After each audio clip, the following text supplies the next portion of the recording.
el país se congregó frente al televisor, dispuesto a ver en directo el boom económico de los años 60.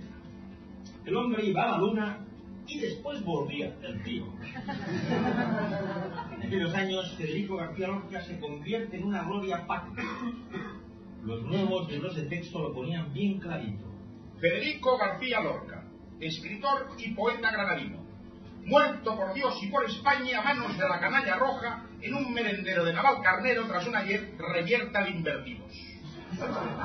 Así, después de una década larguísima de suecas, 600 filigranas, muerto el general, y con una católica transición que redimía de todos los pecados, llegamos hasta nuestros días. Y donde dije Paco, digo José Mal. Si me José Mal, no me acuerdo, de mi Paco y después Gloria.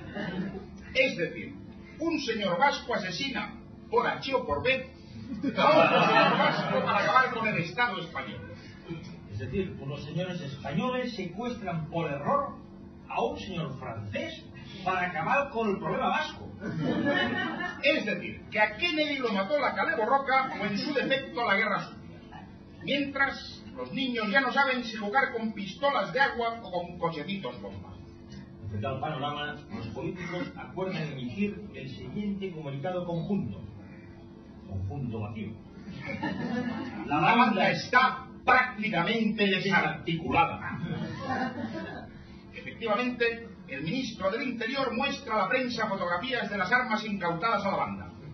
Un trombón, 2 platillos y una flauta travesera con 4 impactos de bala, según el ministro, aunque parecen simples agujeros. Señoras y señores, es la guerra civil cotidiana. 11 de setembre, Barcelona.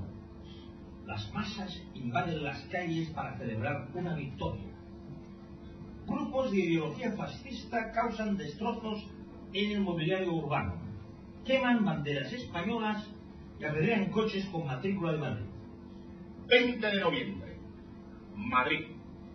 Las masas invaden las calles para celebrar otra victoria.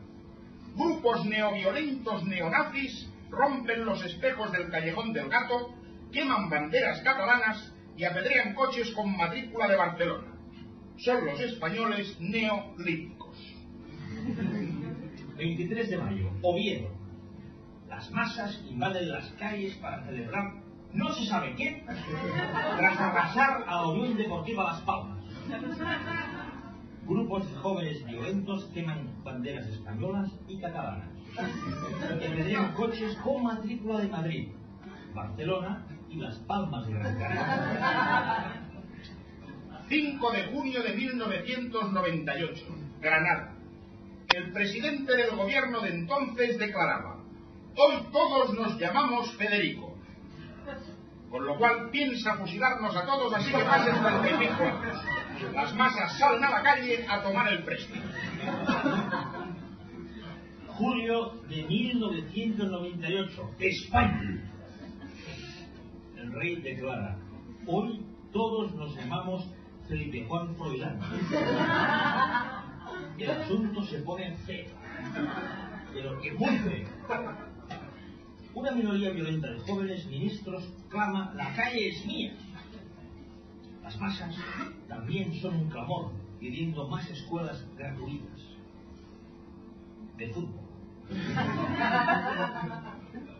3 de noviembre de 2007, Barcelona. Las masas por fin se quedan en casa. Sin embargo, un grupúsculo minoritario y variopinto se reúne en un local canalla y nocturno del antiguo barrio republicano de Gracia. ¡Qué gente más rara! Nadie se llama Federico, hay algunos Garcías, y todos saben que un poeta llamado Lorca fue víctima de una guerra entre la cultura y la barbarie. En el día de hoy, cautivo y desarmado el ejército, las tropas populares han alcanzado sus últimos objetivos culturales. La guerra ha terminado. Y ahí lo dejo.